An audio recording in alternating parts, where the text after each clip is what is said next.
I learned a long time ago, there's just no such thing as that perfect case.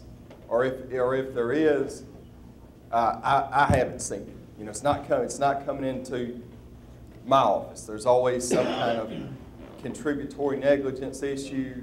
There's drugs in the system. There's marijuana, cocaine. There's something there. There's an accident report. And all those things that the adjuster wants to point out as all the reasons to either deny your claim or minimize it.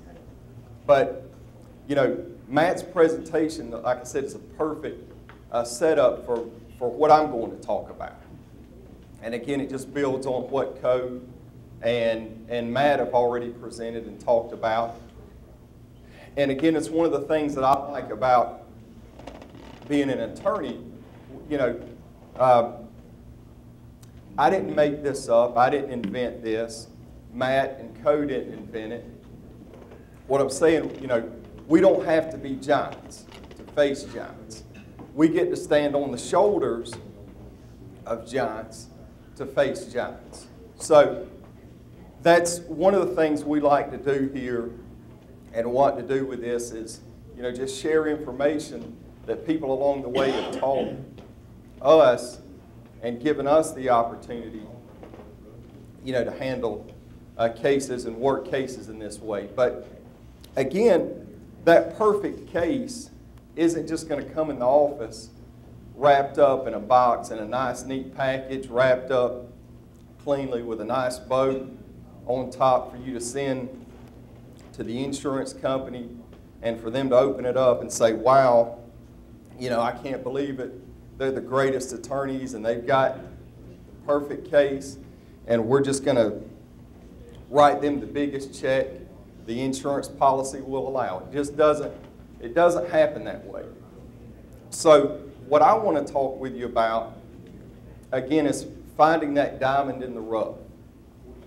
And it's that case that, again, there's issues there, and there's things that, you know, again, on the initial look, it looks like you have just a piece of coal that doesn't have much value. But if you dig beneath the surface, harvest it, take it out, cut it, polish it up, and set it nice, then again, it's not going to be that pretty package, that perfect case, but you can get as close as you can, and it's going to take it from the situation where you're looking at that client or you're looking at that family and saying, you know, look, there's nothing we can do. We've got the accident report. We've got the OSHA report, and I'm sorry, you know, we can't help it. It's going to put you from being in that situation to being in a situation where you have the opportunity to sit down at mediation with the family, or you have an opportunity to take that case, file the lawsuit, develop it, and then hopefully wind up in trial with a good result, or again at mediation with a good result. And as you know, the theme, or you know, if you've gotten a copy of the book, it's David versus Goliath, and I want to kind of go back and talk with you about why, you know, where we came up with that and why. And again, it's like I said, we don't have to be giants to face giants. We get to stand on the shoulders of giants to face those giants. And that's literally what your clients and their families are up against if they are injured and suffer a catastrophic injury. And if you think about the story, I know at some point in life you've either been taught or studied or heard, you know, the story of David versus Goliath. And, you know, David was a, you know, young shepherd boy, not old enough, big enough, or strong enough to go out and fight in the army like his older brothers. And he encountered a situation where his community was in danger by Goliath and Goliath's army. And we feel that's somewhat similar to what the insurance industry has done and big business, big corporations have done with tort reform. It's a danger, it creates a danger to the community. You know, and what the big industries want to do is put people in a situation where they don't have a fair fight. You know, it's not a fair fight. And if you engage those cases and engage on their level, then it's not going to be a fair fight. So what we can learn from David's approach is that he knew he was only going to have one shot. If he didn't make that shot count, that was going to be probably the end of him and his community the way he knew it. So that's what happens in these cases. Your clients and their families only have one shot, so it's something that we've learned is you have to take a lean and mean focused approach.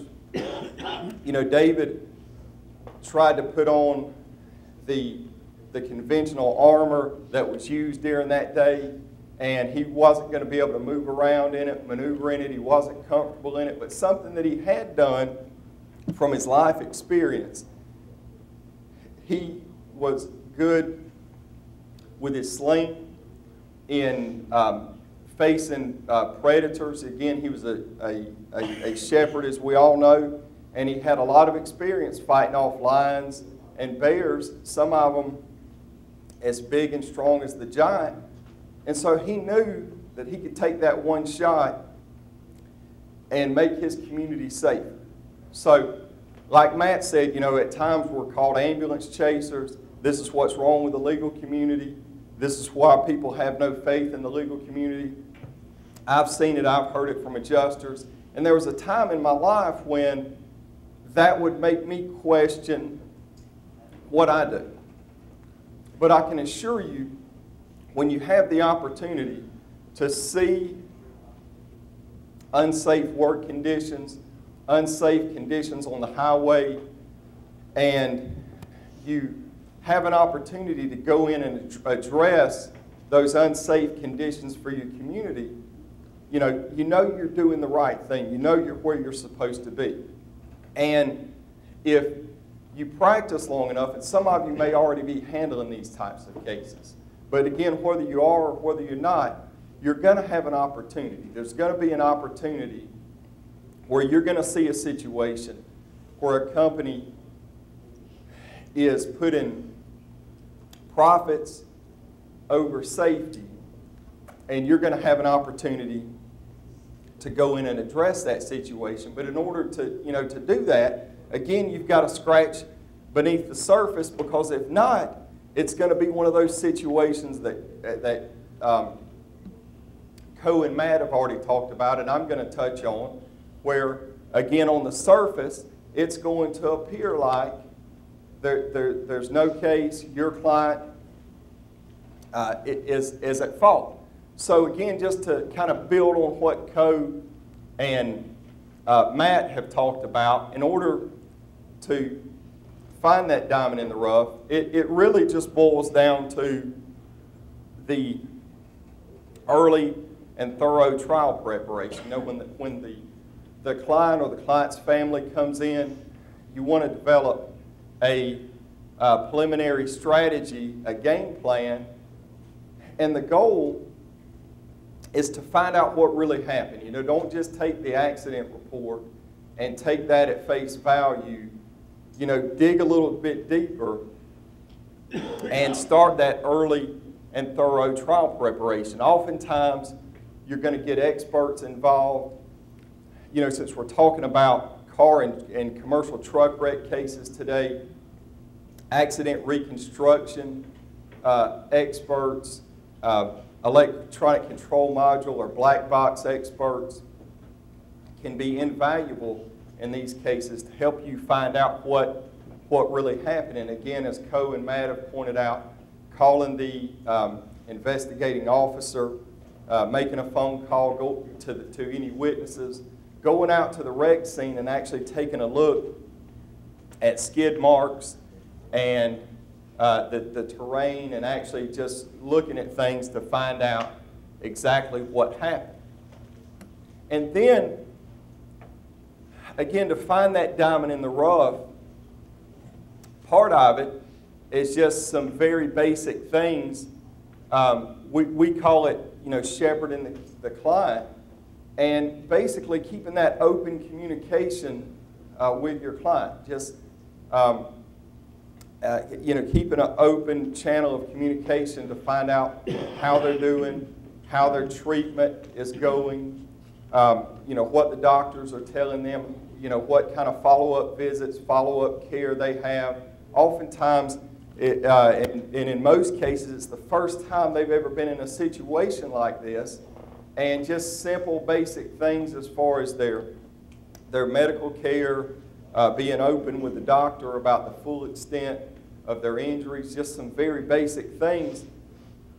Again, they've never been through it, and we take it for granted oftentimes, but they may not know to do some of those things.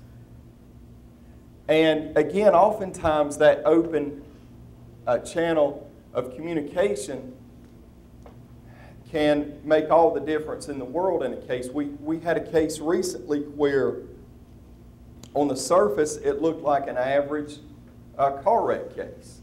But again, by having that open channel of communication with the family and following up regarding treatment, we found out that one of the family members that was in the wreck actually wound up being admitted back into the hospital in very serious critical condition.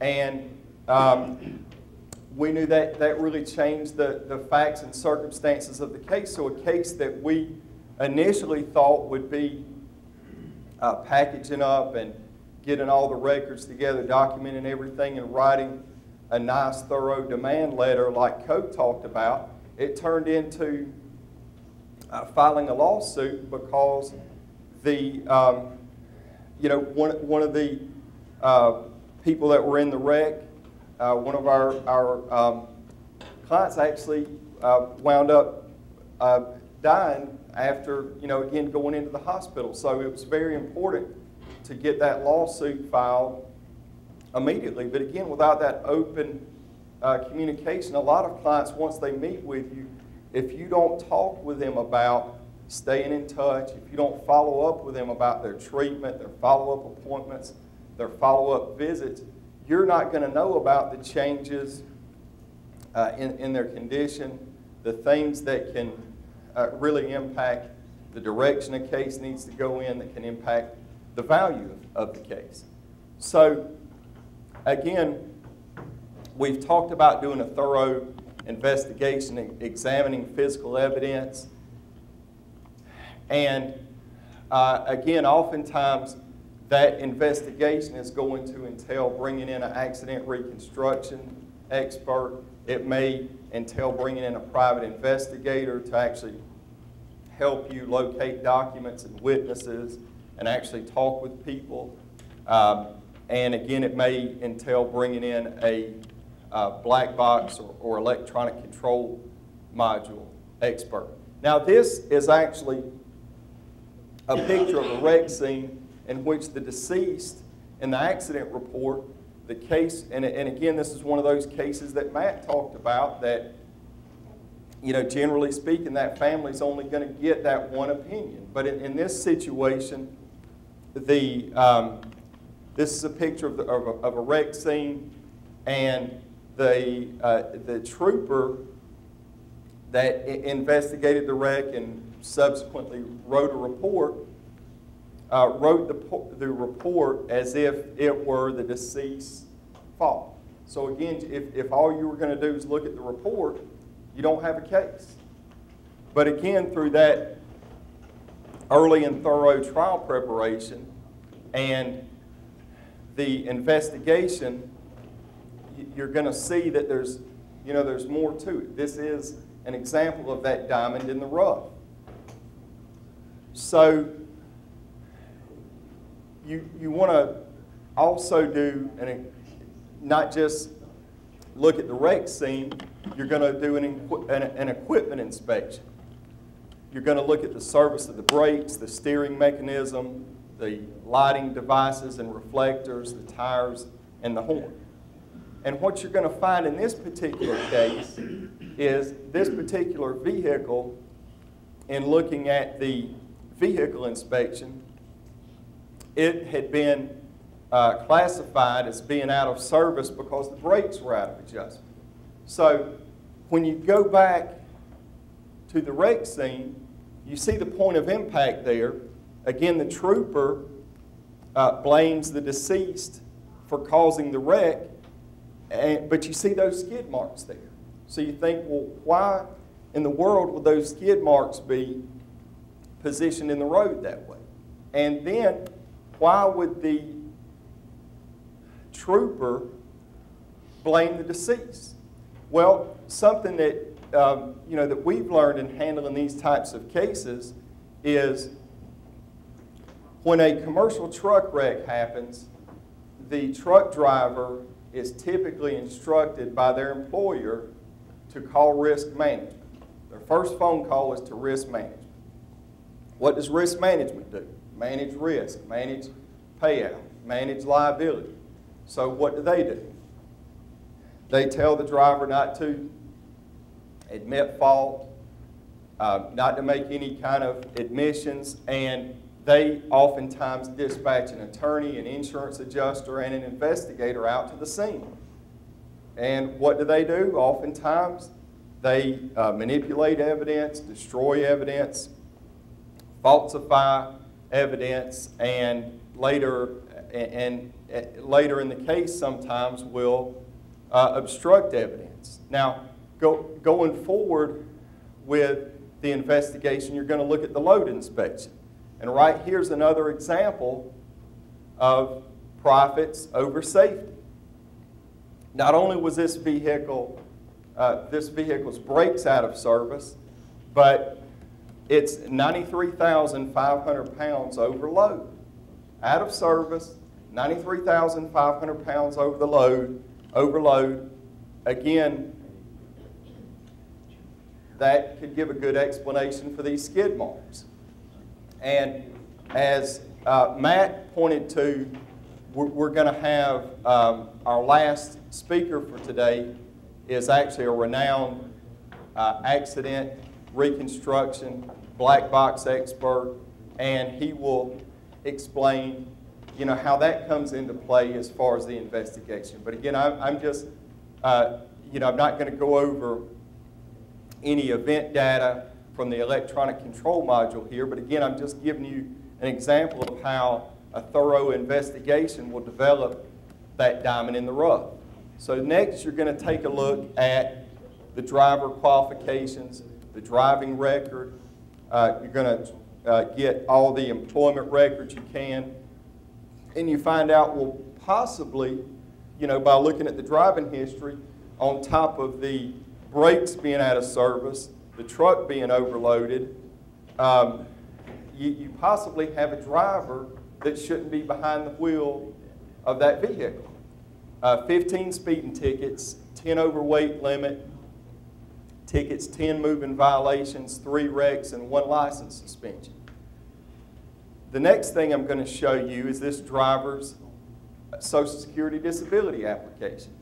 And his own language here, it's a quote from him. Again, I'm not supposed to drive. So, all of that gives a good explanation of this. And then when you add your event data from the black box, and you can get a speed and the timing and the point of braking, and you can put all that together, you're starting to polish up that diamond and get it ready to set. And again, you put yourself in a situation where you can actually not only do something really good for a family, but something really good for a community, to remind these companies that, if you come into our community and you put people in unnecessary risk, unnecessary danger, then we're going to do everything we can to find out about it and make you pay for it. Now, the next, this slide is essentially a quotation obtained through discovery that this particular driver was not given a drug test or a toxicology because he was a pastor. But then we have a quote from him revealing that he had actually tested positive for drugs within the last 3 months. So again, it's working up that case, going in, as Matt talked about, asking for the documents, reviewing those documents, taking the time to find the things that add value to the case, expose the situations where workers, the community, are being placed at unnecessary risk. And something that I also want to follow up that Matt talked about was focus groups. And, like Matt talked about, it doesn't have to be anything, over the top or overly formal or expensive. In the right case, once you develop facts, once you have done enough discovery to know what happened, it can be invaluable at a mediation. It can drive value to the case. It can also, help point out things that you may or may not have thought of, may or may not have considered. Because basically, what you do in an informal focus group, there's several different ways to do it, but an informal focus group can be done just as simple as putting on a conservative snapshot presentation of your case.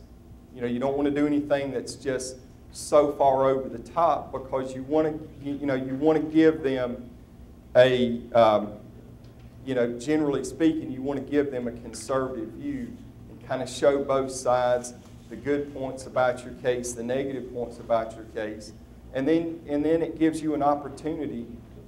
And generally speaking, it really needs to be people that you have no prior relationship with. They don't really know you, that they don't know you, they don't know your client, they don't know anybody involved, so you can get some good insight and thoughts about various aspects of your case. And we had an opportunity since the last year when we were here presenting this seminar, we had an opportunity to conduct a focus group in a case where we represented a family that had one of the family members, it was actually our client's brother, was called on to do some welding and maintenance work in an industrial setting, and was actually crushed in a piece of equipment. And now this piece of equipment had a very complicated process of lockout tagout. And so before anyone was, before a person would go down in to do the welding and maintenance work, of course, the machine was supposed to be locked out, powered down, and go through the lockout tagout process. And something that the company had developed over the years was their own method of lockout tagout. And it's one of those great times as an attorney. Oftentimes, like Matt and Co have talked about, we get beat over the head with look at the toxicology. There's cocaine in the system, there's marijuana in the system, and again, that was a little bit at play here. There was some marijuana use, but again, that didn't cause what happened You know, this man got up to go to work just like we do every day, and he should be at home now with his family. But on this particular day, he didn't make it home.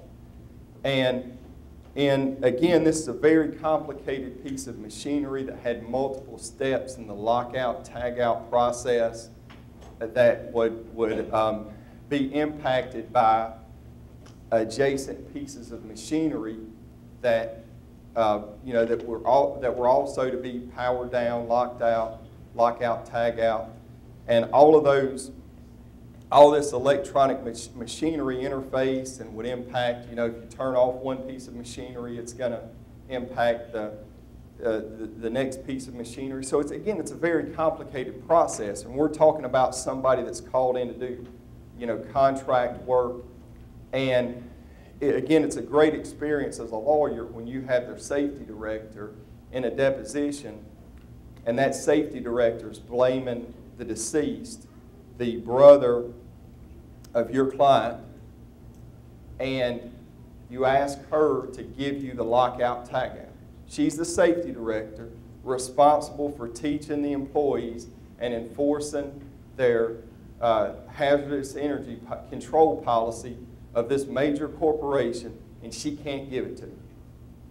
It's a great feeling.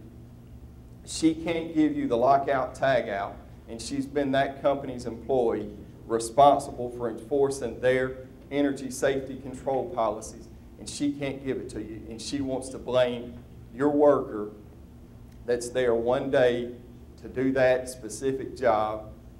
And she tells you the policy after pressing questions to her. She tells me the policy is monkey see, monkey do. We have somebody come out and demonstrate it. It's monkey see, monkey do. Well, ma'am, demonstrate it for me. I'm waiting. I'm still waiting. But I'm happy to tell you they now have a very good lockout, tagout process. And I'm also can report without conviction, if it was their money, if it was several $1 million of their money down in that machine, it would still be there safely. I can assure you they would have protected that.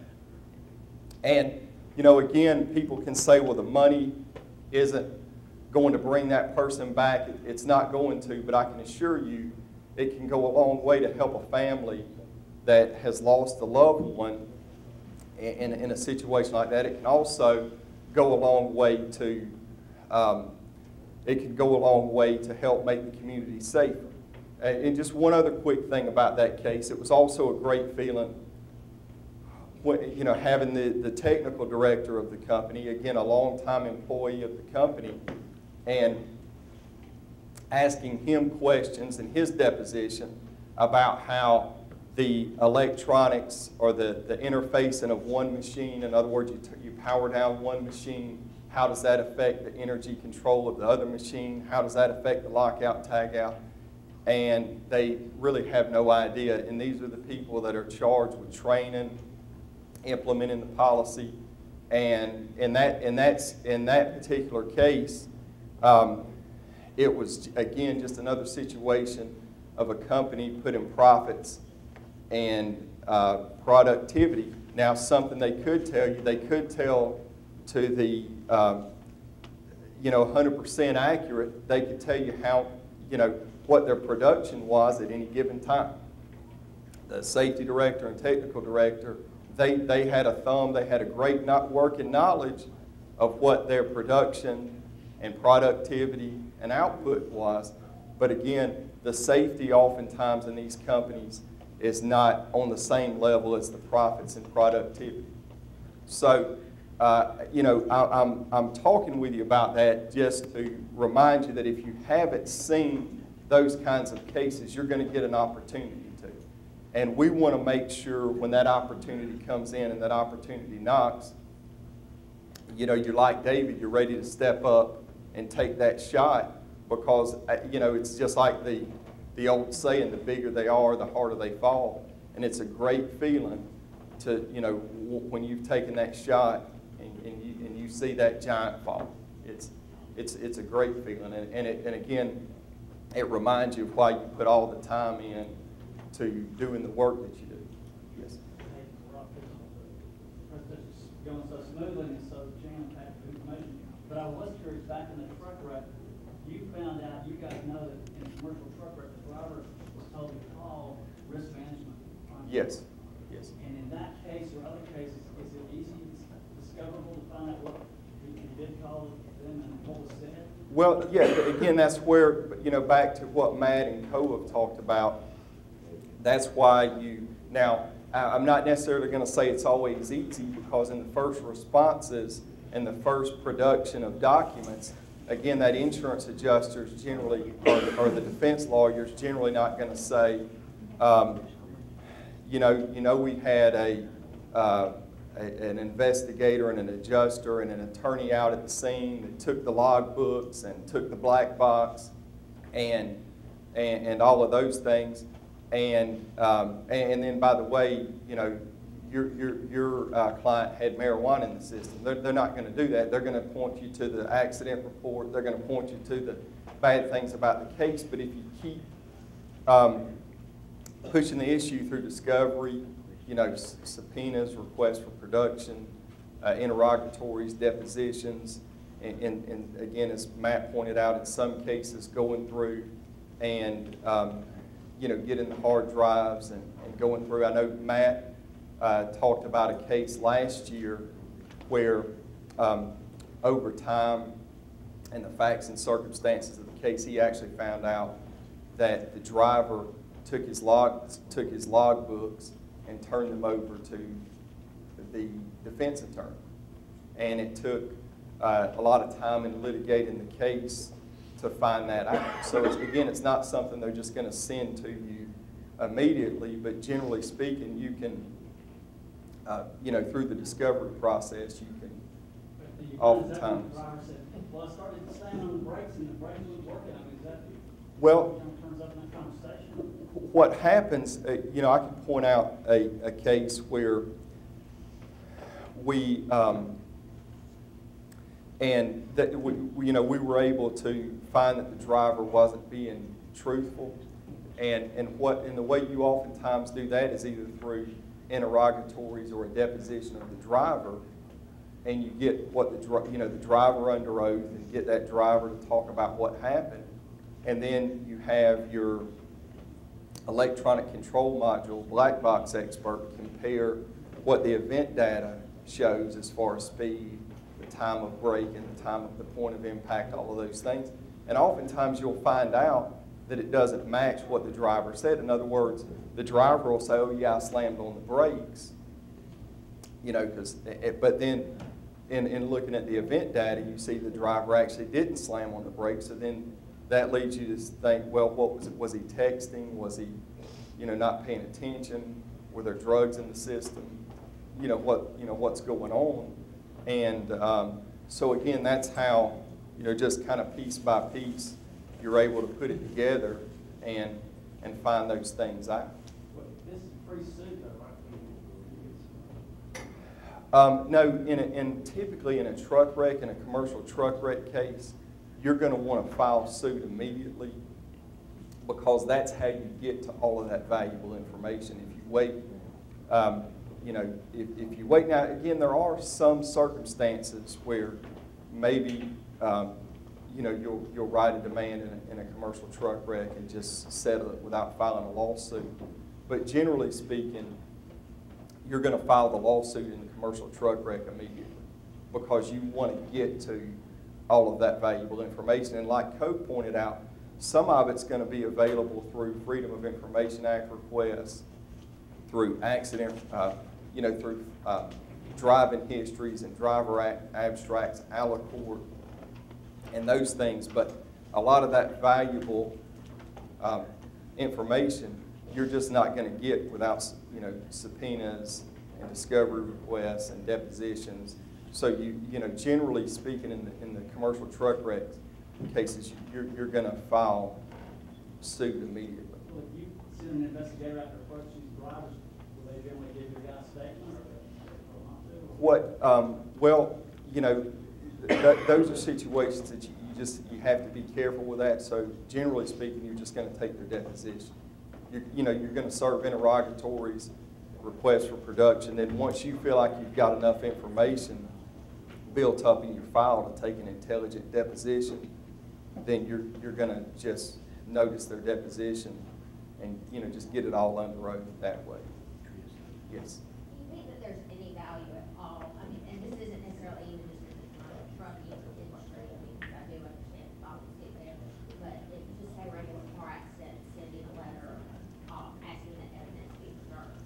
Yeah, I definitely think it's something that that you need to do, because if as you know, most of those cases are probably just your average car wreck case is going to settle without filing a lawsuit. But if you do get into litigation and something is, they've manipulated or falsified or destroyed some evidence, then that gives you, more to go with, to ask for sanctions, or, to demonstrate to your judge or jury that, they've done things to manipulate the evidence, which can drive the value of the case. So yeah, I absolutely think that's something that you need to do. But is that conversation typically recorded in the normal course of business, in the risk management, like talking to the driver, and just have a record, I haven't seen recordings of it, but I do think that's that's a possibility. Did anyone ever get privilege when talking to risk management? I mean, because it almost seems like the trucking company would do best to have a risk management be an attorney, and therefore they can claim privilege. Sure. Has that ever happened? I've not seen it, but we've had some similar, not involving truck wreck cases, but we've got some cases that are actually filed in Houston County where a company came in and did an audit, and they're claiming that audit, even though it's an audit that's done in the ordinary course, when these things, certain events happen and things go wrong, we're going to send a team in to do an audit and find out what went wrong, why it went wrong. They're claiming that audit is privileged, again, even though it's something that they would always do in their ordinary course, and they've somehow tried to link an attorney into the process to set it up to be privileged. So I can see things like that, like that happening. Well, we're conducting some additional discovery, and then we're supposed to have we've had one hearing on the issue, and the judge told us to go back and do some additional discovery, come back once we've found out additional information about the case, present what we found, and then he'll make a ruling.